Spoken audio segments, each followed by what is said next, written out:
Chega junto que eu vou lançar a braba. Imprensa saudita coloca goleiro Bento do Al Nassr na mira do Flamengo. Conselheiros de oposição prometem tornar tensa a reunião extraordinária do Conselho Deliberativo, logo mais na sede da Gávea, para discutir assunto estádio. E por falar em estádio, Rubro Negro pode mandar jogo no Brasileirão no Pacaembu. E elenco se reapresenta no Ninho do Urubu, já na preparação para importante confronto com o Internacional no Maracanã, pelas oitavas da Copa Libertadores. Te preparem, a partir de agora, ó. É tudo nosso. Já chega largando o like. Se você ainda não se inscreveu, inscreva seu botãozinho. Está aqui abaixo. E não esqueça de acionar as notificações para o YouTube no seu smartphone. Para não perder nenhum de nossos conteúdos todos os dias, tem vídeos novos com as principais informações e notícias mais quentes do Mengão. E após a folga deste domingo, com a vitória e a manutenção da liderança do Campeonato Brasileiro, o Flamengo foi beneficiado pela derrota do Cruzeiro, hein? Para o Santos. Rapaz, a gente que reclamou que a gente perdeu pro Santos, o Santos ganhou do Flamengo e ganhou do Cruzeiro. Líder e vice-líder do Brasileirão. Esse deu bem foi o Palmeiras, que ainda tem chances matemáticas de chegar à primeira colocação do turno. Para tanto, basta um simples empate do Flamengo com o Sport, jogo adiado da 12ª rodada do Brasileirão, para que o Mengão assegure matematicamente a condição de primeiro colocado, de campeão do primeiro turno, sem necessitar dos resultados do Palmeiras. Se o Palmeiras tropeçar, um tropeço dos 2 jogos que tem a menos que o Flamengo, já basta para que o Rubro Negro seja declarado aí o simbólico campeão do primeiro turno, que na verdade a rigor não vale nada. Mas para critério de estatística, quem geralmente fica em primeiro, vira em primeiro no turno, conquista o título. E é tudo que a gente espera, né? Mengão, líder isolado, portanto, com um jogo a menos que o Cruzeiro.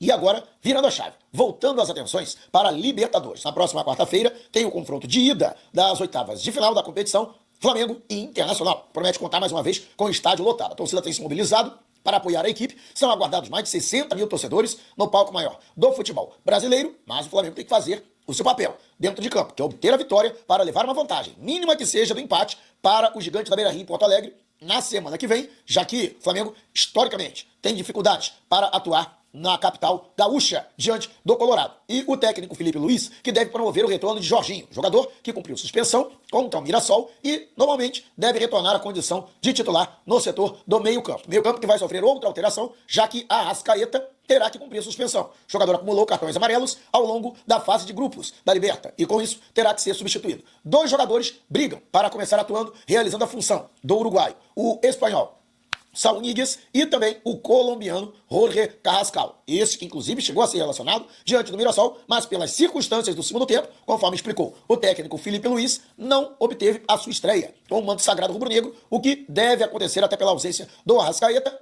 nesta quarta-feira. Só não se sabe se como titular ou ainda como opção no meio-campo. Quero pedir desculpas à galera, porque ontem saí com a minha filha, fui curtir o Dia dos Pais, e aí acabei tomando chuva na volta, né? E, lamentavelmente, acordei muito mal. A rinite voltou a atacar com tudo. Meu Deus! E eu tô, gente, 2 jogos seguidos em Porto Alegre. Vou ficar direto, logicamente, né? Imagina, ficar em Porto Alegre deve estar um frio. Meu Deus do céu, você que mora em Porto Alegre, quantos graus tá fazendo na capital gaúcha? Pra já me preparar. Tá brabo, hein? Meu Deus do céu, cara, essa rinite não me larga, doido pra acabar esse inverno. E olha que vai até setembro, hein? Até o final de setembro. Meu Deus do céu, tá brabo. Mas valeu a pena, né? Pra poder curtir o Dia dos Pais com a filhota, né? Mais uma vez, muito obrigado aí a todas as palavras de carinho de vocês aí que se manifestaram nas redes sociais, né? Me parabenizando pelo Dia dos Pais. E a todos vocês aí que são pais, que têm pai, né? Lamentavelmente o meu, Papai do Céu já levou, mas espero que vocês tenham curtido bastante.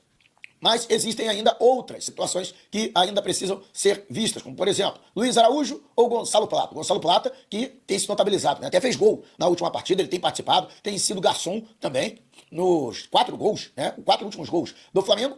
Um gol foi do Plata e outros 2 com assistência do equatoriano, né? Se Pedro ou Bruno Henrique, qual dos 2 vai ocupar a condição de centroavante, e Samuel Lino também será avaliado para permanecer na composição do ataque pelo lado esquerdo, no meu entendimento, jogou bem diante do Mirassol, né? E essas são, portanto, as lacunas. No meu entendimento, Emerson Royal foi titular da lateral direita contra o Mirassol, mas Varela deve ocupar a posição diante do Inter, né? E ainda também a discussão sobre quem será o titular na lateral esquerda. Alexandre pode ser mantido, no entanto, Matias Vinha e Ayrton Lucas, que está na mira do Al Nassr. Daqui a pouco eu vou falar do Al Nassr, hein? Porque os sauditas aí, né, tem jogador que pode estar na mira do Flamengo. Por isso que é importante você acompanhar o vídeo até o final, sem pular uma etapa sequer. Mas, e você, com relação a essas opções?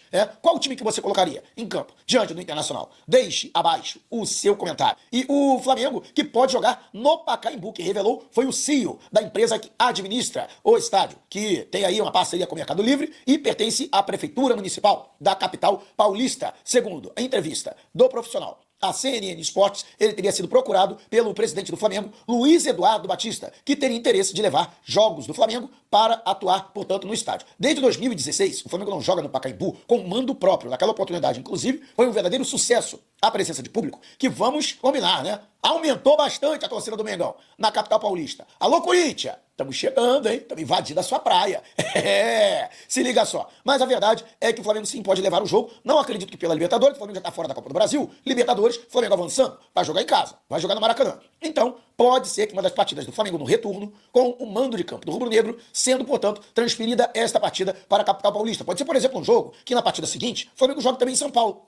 E o Flamengo permaneceria na capital paulista. Vamos dizer, o Flamengo vai enfrentar, sei lá, o Corinthians ou o São Paulo, por exemplo. E aí, o Flamengo, né, permanece, joga no Pacaembu e continua na capital paulista. Né? Pode acontecer, tipo um jogo no domingo, outro na quarta-feira, ou um jogo na quarta e outro no sábado. Pode ser, eventualmente, essa a situação. Agora, é estranho isso, porque, cara, para o Flamengo levar esse jogo para São Paulo, tem que valer muito a pena. Né? É aquele negócio, né? O estádio é proporções bem menores que o Maracanã, ou seja, né, o valor do ingresso vai ser majorado, e aí vão tirar o couro da nação rubro-negra na capital paulista, ou então o Flamengo tem que receber um bom aporte financeiro para justificar tirar os jogos do Maracanã, onde o Flamengo está tendo um excelente público, inclusive vamos falar sobre isso, esses números vão ser apresentados logo mais na reunião do Conselho Deliberativo. O Flamengo vem performando muito bem financeiramente nos jogos no Maracanã pelo Brasileirão este ano. Mas quero saber de você. Com certeza, você que mora em São Paulo, tá doidinho pro Flamengo jogar, né? No Pacaembu. Fala a verdade. Quero saber a sua opinião. Você que mora na Grande São Paulo, na região metropolitana da capital paulista, deixe abaixo o seu comentário. E o Flamengo, que terá uma reunião que promete ser agitada logo mais na sede da Gávea, no Conselho Deliberativo. Esta reunião, convocada pela direção do Flamengo de maneira extraordinária, será para explicar como estão funcionando aí os números apresentados no consórcio Maracanã, na administração do estádio, nesses primeiros 6 meses, já com a concessão definitiva para Flamengo e Fluminense, que tem administrado o Maracanã em conjunto desde a permissão lá atrás, em 2019. E o Flamengo tem apresentado um desempenho bem melhor se comparado a 2024, último ano da gestão do Flandim. Lógico que o modelo agora da parceria é diferente. E com isso, o Flamengo conseguiu otimizar os custos e reduzir as despesas, além de também aumentar a receita. Lógico que também está impactando a boa campanha do Flamengo no primeiro turno, disputando diretamente a liderança da competição nacional. Uma excelente média de público, a maior média de público entre todos os clubes em 2025, e o que tem impactado também os lucros. O Flamengo já passou da casa dos 21 milhões de reais em arrecadação líquida. Isso mesmo, não é receita bruta, é já descontadas as despesas. Para que você tenha uma ideia, o Flamengo conseguiu mais de 3 milhões de reais de renda líquida na vitória por 2-0 sobre o São Paulo, nesse primeiro turno no templo sagrado do futebol brasileiro. Coisa que só acontecia em mata-mata, na Copa do Brasil ou então na Libertadores. Para que você tenha uma ideia, né? A oposição que tem entre seus conselheiros o Diogo Lemos, Diogo, que foi inclusive integrante da chamado Conselho Gestor do Futebol durante o período de Rodolfo Landim. E ele publicou em suas redes sociais que este acréscimo, né, uma média que superou, se eu não me engano, aí a casa dos 2 milhões de reais contra 1 milhão apenas no ano passado, né? Quase que dobrou o lucro do Flamengo por jogo no Campeonato Brasileiro, né? E segundo ele, isso se deve, primeiro, por conta do aumento do valor dos ingressos, que realmente estão mais caros, né? Se comparados aos valores praticados no ano passado, e também o fato de que agora o consórcio Maracanã está cobrando apenas 10 mil reais pelo aluguel para a utilização do estádio, contra 350 mil, que era o valor até o ano passado, ainda na permissão. Com a concessão, Flamengo e Fluminense têm a possibilidade de flexibilizar este valor. E o Diogo Lemos alerta que isso pode impactar na empresa que foi criada entre Flamengo e Fluminense para administrar o Maracanã, da qual o Flamengo é o acionista majoritário, com 65% desta empresa. Então, o Flamengo poderia ter prejuízo, já que esses valores são pagos à empresa. Teoricamente, também retornariam ao Flamengo, né? Então, existe essa preocupação e justamente por isso a reunião foi marcada. Também está prevista o tema, né, está previsto o tema do novo estádio do Flamengo, já que também conselheiros de oposição se mobilizaram e alguns mais radicais, inclusive mais de uma centena de conselheiros, querem o impeachment do presidente Luiz Eduardo Batista, caso ele descumpra a decisão do Conselho Deliberativo, que no ano passado, em votação direta,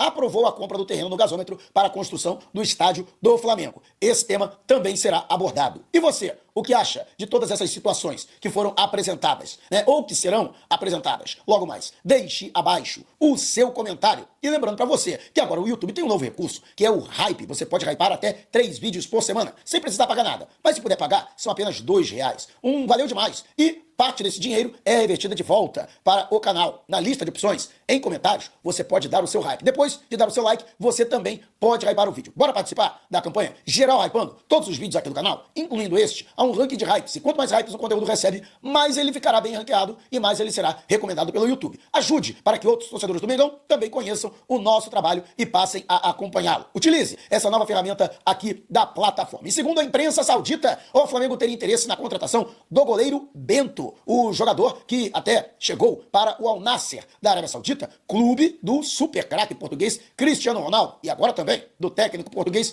Jorge Jesus, mas acabou perdendo a condição de titular para o goleiro saudita, que deve permanecer nesta condição. Apesar de o jogador ter contrato até junho de 2028, Bento, que se notabilizou aqui no Brasil, defendendo a meta do Atlético Paranaense, inclusive chegando à seleção brasileira, baita goleiro, goleiro monstro. Se bem que eu não sei qual é a água que os goleiros bebem no Atlético Paranaense, né? Que os caras viram super goleiros. Até o Santos, que saiu escorraçado do Flamengo, voltou pro Atlético e na Copa do Brasil defendeu 3 pênaltis. Foi o herói da classificação do Furacão em cima do São Paulo, né? Mas, enfim, Bento estaria, portanto, na mira do Flamengo, que é conhecido de todos. O Flamengo está buscando um goleiro para recompor o seu elenco, já prevendo a saída de Matheus Cunha, que assinou um pré-contrato com o Cruzeiro a partir de 1º de janeiro e tem vínculo com o Mengão até o final deste ano. Vale ressaltar que Bento recebe um salário muito elevado no Al Nassr. E outra, o clube saudita desembolsou nada menos que 18 milhões de euros para contratá-lo ao Atlético. Inclusive, até hoje, o maior valor pago por um goleiro na história do futebol brasileiro. Dificilmente vai abrir mão do atleta por um valor menor que este. A intenção do Flamengo seria a contratação por empréstimo, já que ele tem um contrato longo com o Al Nassr, com o Flamengo arcando apenas com o seu salário. Mas existe apenas, né? O salário dele é de mais de R$1 milhão no Al Nassr, né? O que, para critério de futebol brasileiro, é muito em se tratando de goleiro, né? Dificilmente você paga mais de R$1 milhão para um goleiro no futebol brasileiro, né? O Rossi, por exemplo, recebe muito menos do que isso, menos de um quarto desse valor, né? Embora esteja tratando a sua renovação. Mas essa questão, portanto, pode ser vista aí pelo Flamengo. Outros clubes brasileiros também têm interesse na contratação do Bento, né? E vamos aguardar desenrolar dos acontecimentos. No meu entendimento, se o Bento for contratado, ele briga, hein? Diretamente com o Rossi, pela condição de titular do Flamengo. O Rossi perde a sua titularidade absoluta na meta rubro-negra, né? Não há nenhum demérito ao Rossi, pelo amor de Deus. Embora ele tenha falhado preocupantemente nos últimos jogos, principalmente em saída da pequena área, né? Em saída de gol, na bola aérea. Né? O Rossi tem que abrir o olho. Mas tem essa questão, portanto, envolvendo o goleiro Bento. E você, é a favor da contratação do jogador? Deixe abaixo o seu comentário.